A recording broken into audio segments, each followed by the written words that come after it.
Howdy, and welcome to the Lost Rider podcast. It's an honor and privilege to address you in the capacity of an interviewer, reporter, and media member. Too many modern media outlets have forgone the integrity and responsibility required of credible information sources. What you will receive here are straightforward discussions with legislators, agency leaders, biologists, engineers, doctors, and countless other experts that have the answers to questions often circulated as kitchen table issues. The title Lost Rider may be thought of literally as well as in the metaphorical sense. While there has been the instance that I was momentarily a little turned around at night in a wilderness area, the idea of being a lost rider in life, well, that fits most folks at some time. These renderings are coming to you in the form of the 25-year-old radio program, The News from the Camp House. It still airs every Saturday morning at 6:30 a.m. Central Time on KULM 98.3 FM out of Columbus, Texas. The original intent was to relate outdoor topics to the general public. Immediately, it was found that all issues are relatable to the outdoors and that people are people. They all play a role and they all have a vested interest. It's this program's desire to answer common questions about how the world works, how it will operate in the future, and what's the holdup. So please listen, enjoy, and never hesitate to contact us with more questions and feedback. Good morning and welcome to this weekend's edition of News from the Camp House, the listening post of the Texas Sportsman Association. This is Herman Brune, and this weekend's edition is also brought to us by the Shaw's Bend Social Club, the country club for folks who don't have a country club. All right, I've got a couple of special guests with me this weekend, and these guys have come up with some novel ways, I think, of funding pediatric cancer research. All right, I said that correctly. All right, so let's start off, Chris. Tell my listeners your name and what's your role in this Sure. deal. Yes, sir. My name's Chris. I'm with the National Pediatric Cancer Foundation, and my role there is the Chief Development Officer. And what's really cool about what we do is, we do traditional fundraising, but we get very unique and entrepreneurial with it. And we take people's passions, ideas, talents, and we create fundraisers around that. And, this interview, I want to focus heavy on Red Flowers and his story. Okay. And he's got, in the limited time we have, I want him to really talk about what he has done. And it's been really, really cool. And the reason why we're doing it, I'll lead off with that, is, pediatric cancer is not paid attention to. The government allocates only 4% of the funding, billions and billions of dollars of funding. Only 4% goes to pediatric cancer research. So we have a unique model. We call it the Sunshine Project, where we have more than 40 partner hospitals all around the country, and they collaborate together for these funding initiatives. So we raise the money in a variety of different ways, including this great loop challenge we're about to hear about. Yeah. And all that money goes to the same place. So whether you donate online, you come to one of our fishing tournaments, you come to a fashion show, you do a walk or a 5K or anything else, it all goes to the same place. And it's to fund less toxic and more targeted treatments for these kids that are battling. Because we can fix the cancer problem, and we're starting to get pretty good at that, and doctors all around are doing it, but the toxic treatments that they're getting are causing health problems for the kids long term. And so we got to find a better way to do it, and the only way to do it is to fund research, and that's what the National Pediatric Cancer Foundation does. What's the difference? And maybe I ain't supposed to ask this. I don't know. What's the difference between this and St. Luke's? St. Jude, probably. St. Jude. So Jude. they're all the same in a different way. They focus on different things. What we like to say and what makes us unique is we have 40 partner hospitals working collaboratively together. St. Jude does a great job, and they're the big name. They raise the most money, and that's what you see around on TV and radio and everything else. But they are one hospital. So it's one hospital. They do an amazing job. We actually have a doctor there that we fund some research actually at St. Jude.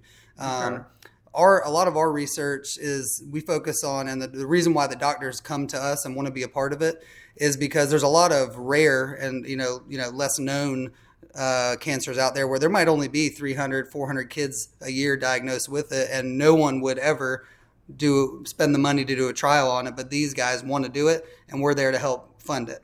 And so, a lot of sarcomas and brain tumors and other things like that. Leukemia, both in adult and kids, has been kind of figured out to a good degree.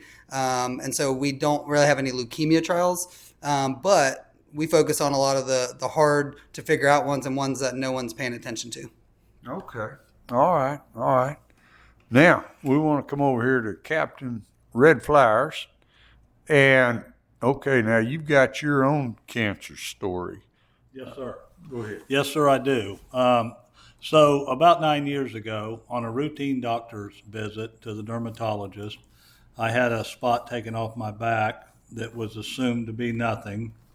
And about 3 days later, I found out that I was stage 4 melanoma. And, you kind of get the idea, you do a little research on it and listen to the doctors, they're already typing your toe tag up. Mm-hmm. So the fight began. My life as I knew it, I've been a charter captain 45 years, out in the sun all the time. And typically, the melanoma is caused by the sun, and it is hereditary as well. So, but I lost my mother, brother, and my sister. My mother and sister died of melanoma, and my brother died of colon cancer. Mm. So it's we kind of runs in the family, I guess. So anyway. During my treatments, which were long, a lot of chemotherapy, a lot of surgeries on top of surgeries, cutting out lymph nodes, tumors, and so forth, and radiation on my back. My wife and I were there a lot in that hospital, and we were right across the hall. You can picture it, a big kind of a half moon arc. It says pediatrics on it. And, inevitably, whenever you pretty much live half your life at a condo or at a hospital, you kind of learn the people around you. And we met the mothers and the kids and the grandparents and the dads and got to know each other, and unfortunately went to a funeral with it. And, being a charter captain, I'm on the water pretty much 6-7 days a week. Or if I'm not on the water, I'm thinking about it. So, it's a lot of work with the boats and the equipment and so forth. But I literally have tackle bags bigger than the coffin was. And brother, let me tell you, that's the moment after my family's history and seeing those kids, that's the moment I got mad about it. And I said, if I can just live through this, I'm going to do something for these kids.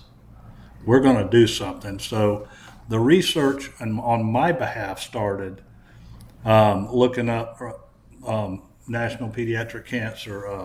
There's 1,000 entities of these great people. They're all great, that raise money and help the families and kids. But I researched it down to, it come down to like 2. The National Pediatric Cancer Foundation was one of them. And the straw that broke the camel's back, before I picked the phone up and called them that I had an idea to raise them $1 million, was 90 cents of every dollar that they receive goes to the kids. Okay. It's hard to beat. It's not hard to donate to them. Right. Other ones weren't quite that well. So anyway, the Great Loop is a series of waterways, for those of you that don't know what it is. It goes up the eastern... All right, wait a minute. Now, let me explain to my listeners. What you're fixing to explain to us is one of the fundraising mechanisms that you used to raise money for pediatric cancer research. Yeah. All right, so now we're going to talk about the Great Loop. Go ahead. Okay, so the Great Loop, for those of you that aren't aware of it, is a system of waterways that run up the eastern seaboard, through the Great Lakes, down the Mississippi or Tombigbee, the Tennessee River, back into the Gulf, around the Florida Keys, and right back to wherever it is you may start from. You can start from anywhere and you make this giant 6,000 plus mile loop. Okay. And a lot of people do it. Retirees do it. They take a couple of years and stop and port and enjoy the sights and so forth. Well, I'm a pretty aggressive guy, and I kind of done a lot of research on the fastest it's ever been done, the equipment they used, and found that 28 days was the record out there. Oh, okay. So we use that for a platform, and to raise $1 million for these kids. And my intention was to take a boat, a fishing boat like I use, a center console, and run that loop in record time, receive donations, and be successful in our adventure to do that. Okay. So all right. Let's draw them a picture again. Okay, so you're coming out the mouth of the Mississippi, right? yeah, you can come out of the mouth of the Mississippi. All right, and then you're going along the coast, you're headed east, you go around Florida, you go up the East Coast, and where do you go back in? Go up to New York and cut back in the Hudson. Okay, and that puts you over to the lakes? That takes you to the lakes. It's about a 4-day trip from New York to Lake Erie. Okay, you go across the Great Lakes, and then as you come out of the Great Lakes, you're going into the Tennessee River? You can choose either the Tennessee or the Mississippi. Okay. They kind of parallel each other from a distance, but You're going to wind up in the Mississippi ultimately, aren't you? no, you'll run the Mississippi for a little ways on the north end, but then you can take a jog to the east and get into the. They call it, the nickname for it, the Tennessee River is the Tin Tom. Okay. Tombigbee. Oh, okay. So it's got a couple of really cool names, but or you can just take the Mississippi, providing that you have enough range for fuel, because the Mississippi's not very fuel friendly along the way. You got some long hauls in there between fuel stops. Okay, where's the mouth of the Tennessee? Comes right out in Mobile, Alabama, Mobile Bay. Into the Gulf? Yep. Okay, all right, okay, all right. Yeah, and the Mississippi is about 500 miles west of that, where it dumps in Louisiana. All right, so whenever we're doing some other subject matter, we're comparing our local river authority to the Tennessee River Authority, right. And there's some history there, so we don't want to get into that. But okay, so everybody knows that the Tennessee River runs somewhat parallel 500 miles east of the Mississippi. Mm-hmm. Okay, all right, well, see, I learned something. Yeah, so in choosing this to fundraise with, I knew I had this is my wheelhouse in a boat. I didn't want to get into some new hobby, and because people are already good at it. But this is my house out there, and I'm a competitor on the water in a boat or race boat or whatever it be. But so we established a board of directors for the Great Loop Challenge, and we had some bylaws that I actually wrote, and one of them was we're going to obey all traffic speed zones, wake zones. Right. We're going to slow down for your kids when they're on their paddle boards in the canals. We're going to do this thing with integrity. Okay.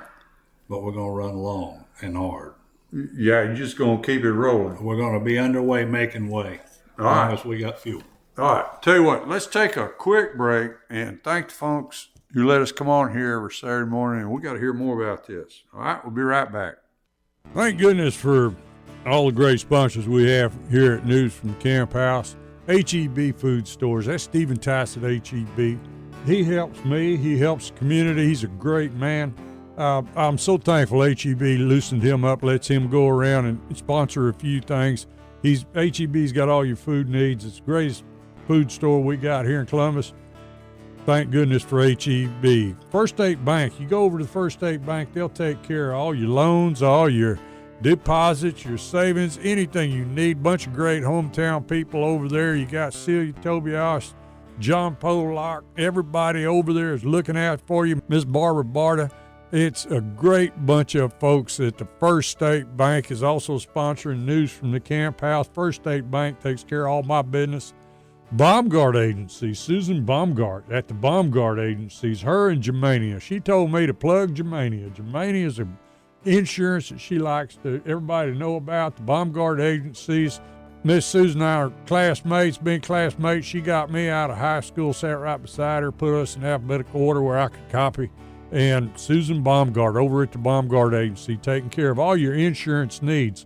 Lyco Realty, one of the original sponsors of news from the camp house. Lyco Realty, the oldest real estate company in the county, and for the last 3 years voted the favorite realtor in the county. Lyco Realty, that's Miss Kimberly Johnson, that's Crockett's granddaughter. More kinfolks and classmates and great people from Colorado County. People from Colorado County helping people from Colorado County. That's great. Oh, thank goodness for all these wonderful people come to me want to be sponsors for news from the camp house. Good morning and welcome to the second half of this week's news from the camp house.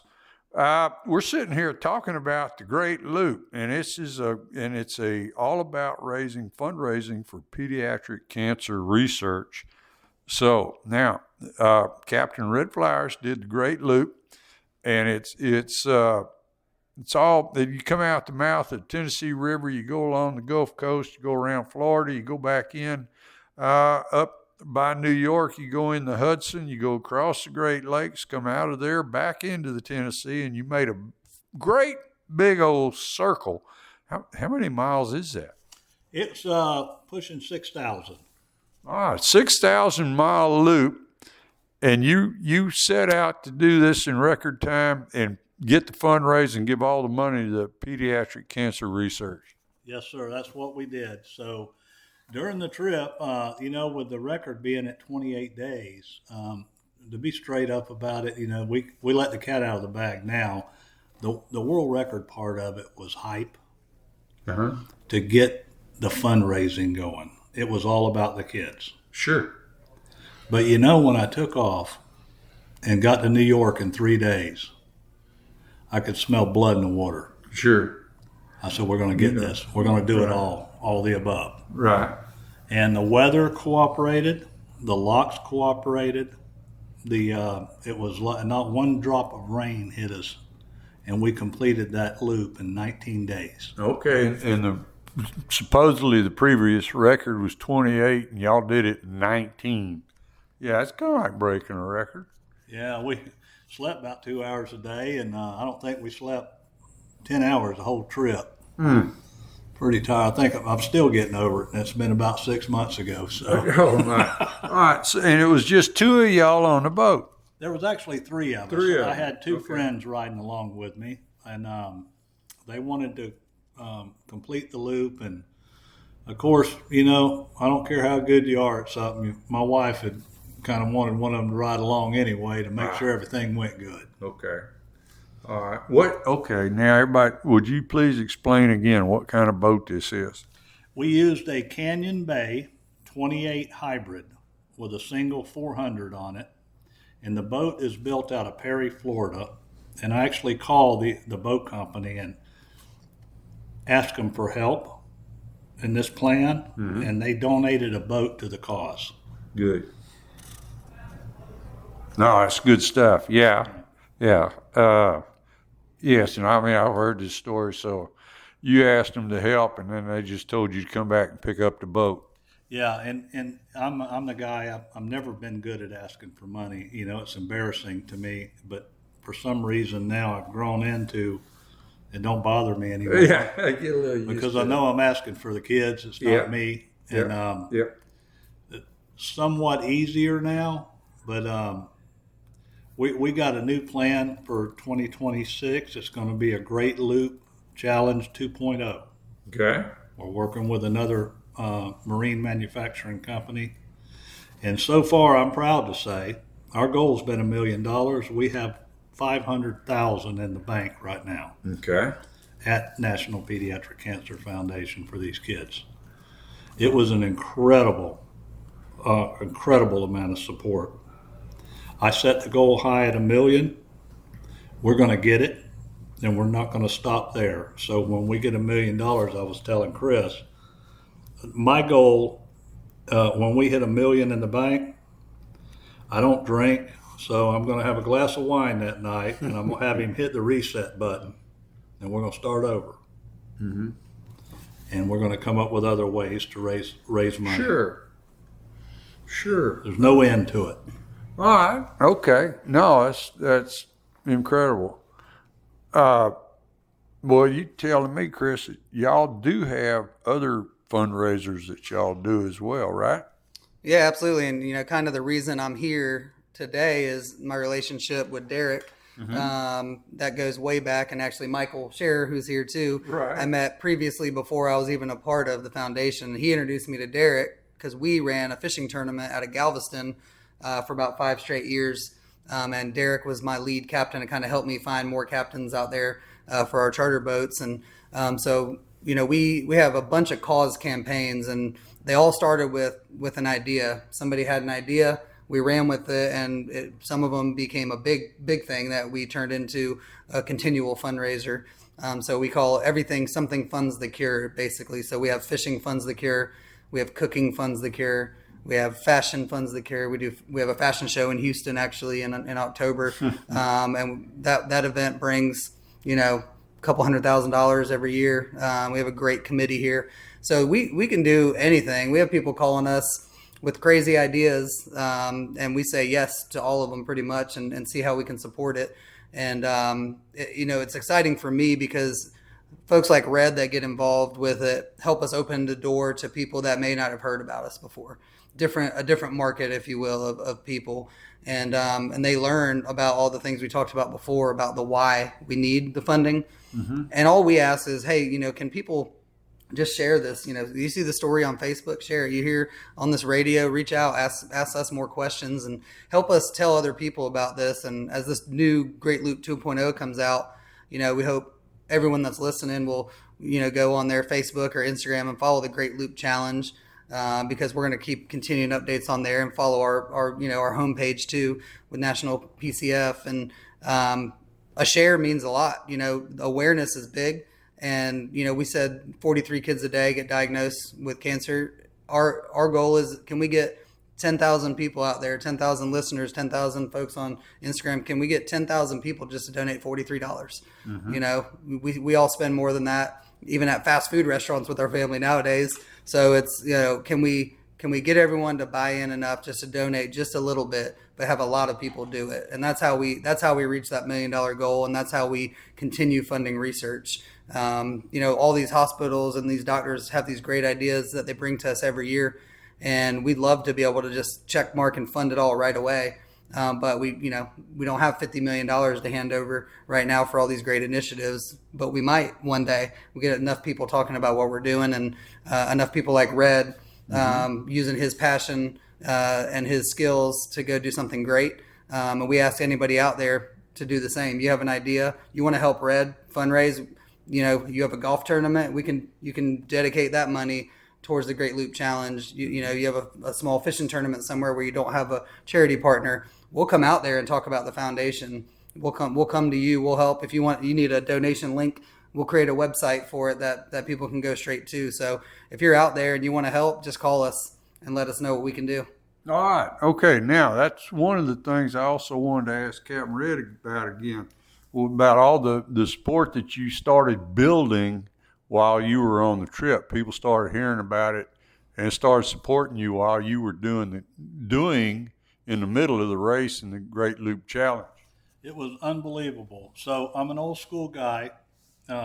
Social media was not in my wheelhouse. And so I had Chris, who was very good with it. And I had my best friend's daughter who owns Highland Park Fish Camp in DeLand, Florida. Okay. Bryn Rollins and Chris teamed up together and started a social media page for me. And when I got to about New York and had people running out on their docks and waving, people chasing us in a boat. We'd get to a lock somewhere, stop for fuel. They'd run a pizza down the dock to us. They were tracking us on the phone. I knew right then that we were getting some traction. Mm-hmm. It was unbelievable the amount of support we had. And you know what happened in a short time? And I've learned since that for this 2.0, we're going to have 15 times that many people. We had a short window there before I took off, but there is no more noble cause than to help these kids, period. Whatever you do it for, whether you do it through us, whether you do it in your hometown, your schools, there is not a more noble cause on this planet. Right. No, I believe that. Yeah.